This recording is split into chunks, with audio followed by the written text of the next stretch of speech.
মজবুত না হয় তাহলে দেশ স্বাধীন হবে না। তখন স্বদেশী আওয়াজ উঠেছিল বিভিন্ন বিপ্লবীদের মুখে। তার মধ্যে একটা কবি গান করছে, তার মধ্যে মায়ের দেওয়া মোটা কাপড় মাথায় তুলে নেমে মায়ের দিনটুকুনি আন করে তার বেশি আর শক্তি নাই। তো এই স্বদেশী আমরা গ্রহণ করব। আজকে প্রধানমন্ত্রী বলেছেন, আমাদের দেশের প্রধানমন্ত্রী, লোকাল ফর ভোকাল। আজকে যারা ব্র্যান্ডেড কোম্পানি সারা ভারতবর্ষ বিশ্বের বুকে, তারাও কোনোদিন একদিন লোকাল প্রোডাক্ট থেকে তৈরি হয়েছিল, আজকে ব্র্যান্ডেড হয়েছে। তো সেই রকম মানসিকতা নয়, ব্র্যান্ডেডই থাকবে, সেও একদিন পতন হবে। আমাদের যে দেশীয় দ্রব্য সেখানে আমাদের ভোকাল করতে হবে, ব্র্যান্ডেড করতে হবে। সেই জন্য আমরা স্থানীয়ভাবে যে সমস্ত দ্রব্য তৈরি হচ্ছে সেগুলো ব্যবহার করবো, সেগুলোকে ব্র্যান্ডেড করবো, সেগুলোকে বিদেশে রপ্তানি করবো, সেখান থেকে আমাদের অর্থনীতি মজবুত হবে। আপনারা জানেন আজকে দেশের পরিস্থিতি, সমস্ত বিজ্ঞানীরা আজকে যে গবেষণা করছে যে এই সারা পৃথিবী আমরা যে মানুষ জাতি আছি তারা বাঁচবো কি বাঁচবো না, তার জন্য বিভিন্ন রিসার্চ চলছে যে কোথাও কোনো মনুষ্য বসতি স্থাপন করা যাবে কিনা, তার জন্য মঙ্গল গ্রহে রিসার্চ চলছে, চন্দ্রযান করছে যাতে মানুষের বসতি স্থাপন হতে পারে কিনা, আশেপাশে কোনো গ্রহে বসতি স্থাপন হতে পারে কিনা। আজকে পৃথিবী সংকটে আছে, কিসের জন্য?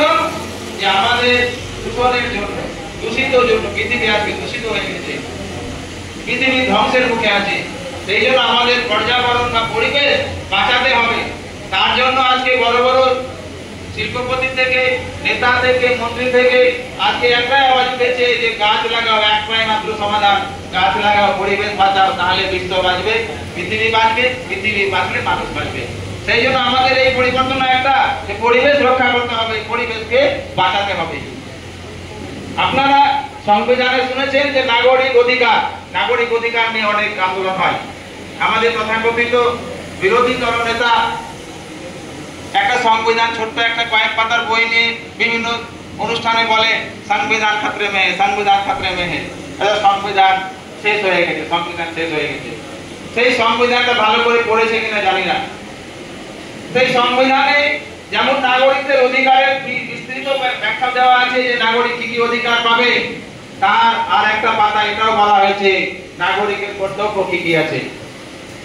আমরা শুধু অধিকার নিয়ে আন্দোলন করি, কখনো নিজের কর্তব্য নিয়ে আন্দোলন করেছি? করিনি।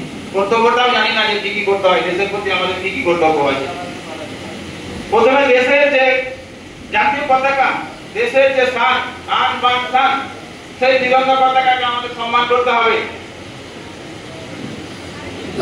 দেশের যে সমস্ত মহাপুরুষ মনীষী তাদের সম্মান করতে হবে।